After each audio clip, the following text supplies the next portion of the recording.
Bonjour, mon nom est Danny Boulanger, je suis président chez CEGIC et bienvenue à cette première formation sur l'autogestion pour l'assurance et la santé collective. Subséquemment, nous aurons plusieurs autres formations sur les arrangements financiers, la juste valeur assurée.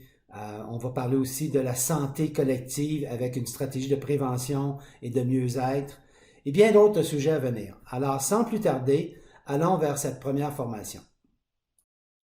L'autogestion pour l'assurance et la santé collective. Premièrement, regardons les garanties de l'assurance collective traditionnelle. Elles sont stables et matures, peu ou pas innovantes, principalement basées sur un mode curatif. La mentalité de la majorité des participants, c'est « je suis assuré, alors autant en profiter, c'est l'assureur qui paye ». Et on a une hausse des coûts supérieure à l'inflation. Quand on regarde la nature des dépenses en assurance collective, il y en a deux types. Catastrophique, au même titre que votre maison, votre automobile, assurance vie, c'est des montants significatifs et c'est de nature catastrophique. Les dépenses de type budgétaire, ce qu'on retrouve vraiment au niveau du domaine collectif, mais c'est des dépenses qui sont récurrentes et qui peuvent être effectivement gérées comme un compte de dépenses, tout simplement. Alors, ce type de dépenses-là budgétaires amène les preneurs en régime à vouloir les prendre en charge et d'avoir vraiment une réduction au niveau des frais de risques non requis et naturellement au niveau de la gestion et aussi d'avoir les deux mains sur le volant au niveau de notre régime collectif. Alors, l'assurance collective, par le passé, dans les années 70, c'était un bloc monolithique parce que la gestion, à cause des technologies qui étaient requises et différents éléments, à ce moment-là, c'est devenu où est-ce que c'était très concentré chez le même fournisseur. Aujourd'hui, on peut décortiquer les trois éléments qui sont « j'ai besoin d'un assureur pour la gestion du risque », surtout du côté catastrophique, « j'ai besoin de pouvoir gérer mon régime, le portail, l'administration, l'adjudication ». Alors, c'est deux éléments complètement séparés et qu'il n'y a aucune raison que ça se retrouve nécessairement chez le même fournisseur. Et naturellement, le côté santé. Alors, autant un courtier, un preneur, un syndicat, une association vont décider d'aller chercher des fournisseurs santé, mais pas pour 1 an ou 2 ans. Je veux avoir une stratégie concrète au sein de mon régime collectif pour réellement impacter les enjeux de l'organisation et les enjeux de mes participants. Alors, c'est vraiment 3 blocs. J'ai besoin de gérer mon risque, j'ai besoin de gérer mon régime et j'ai besoin de fournisseurs santé à ce niveau-là. Alors, si on regarde la perspective d'une approche de santé collective, qui est la prochaine vague de l'approche du marché au niveau des régimes collectifs, pour le preneur, on veut une stratégie de prévention, on veut une réduction des coûts, on veut impacter l'absentéisme, présentéisme, améliorer la productivité, rétention des employés et aller chercher un avantage compétitif. Pour les participants, ou surtout les nouvelles générations, on veut payer pour des services santé. Je veux avoir des choix flexibles. Je veux sentir que je suis protégé, mais à un coût raisonnable.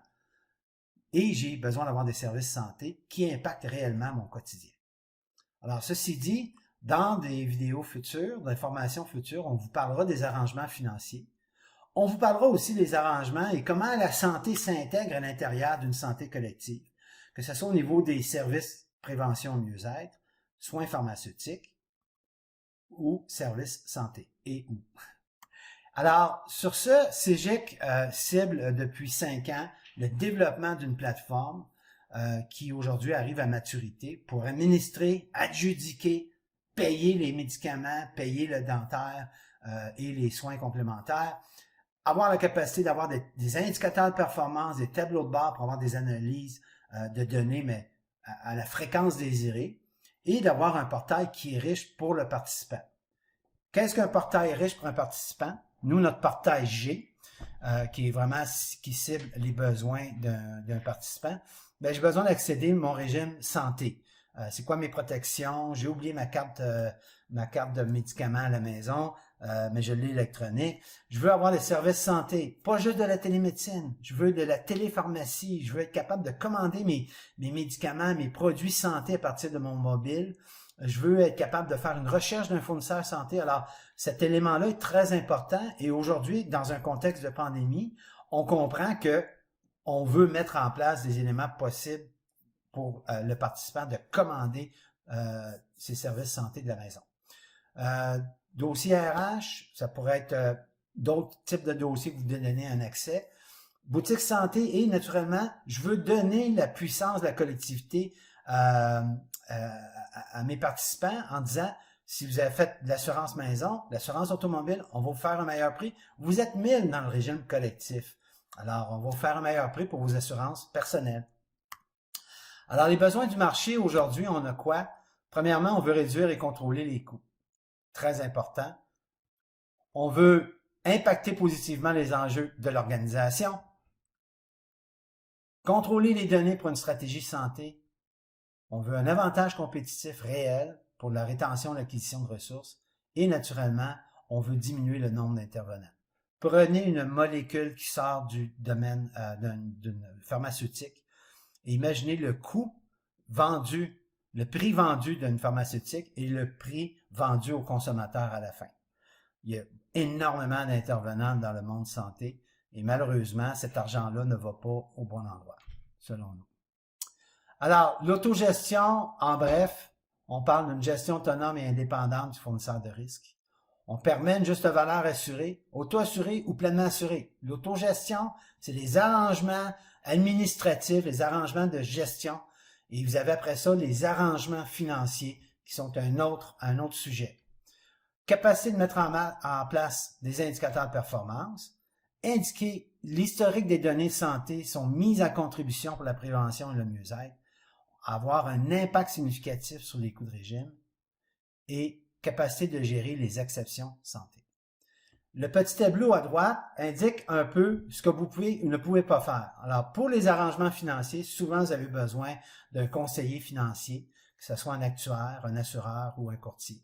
L'administration du régime, vous pouvez faire l'administration. CGIC peut le faire pour vous et un tierce parti peut le faire pour vous. L'adjudication santé, si vous êtes une entreprise, vous ne pouvez pas. Vous devez, si vous êtes un syndicat, une association, oui, CGIC peut le faire ou un tierce parti. Tierce parti payeur, CGIC ou autre. Et naturellement, la plateforme technologique, CGIC propose une plateforme globale. Alors, brièvement, pour terminer, nous avons été fondés en 2015. On est un fournisseur qui cible les besoins d'assurance et de santé collective. Nous proposons aussi un service clé en main. C'est-à-dire que de A à Z, on peut vous proposer le personnel pour gérer votre régime. Et naturellement, notre plateforme est basée sur ce qu'on appelle le logiciel en tant que service. En bon français, SaaS. Merci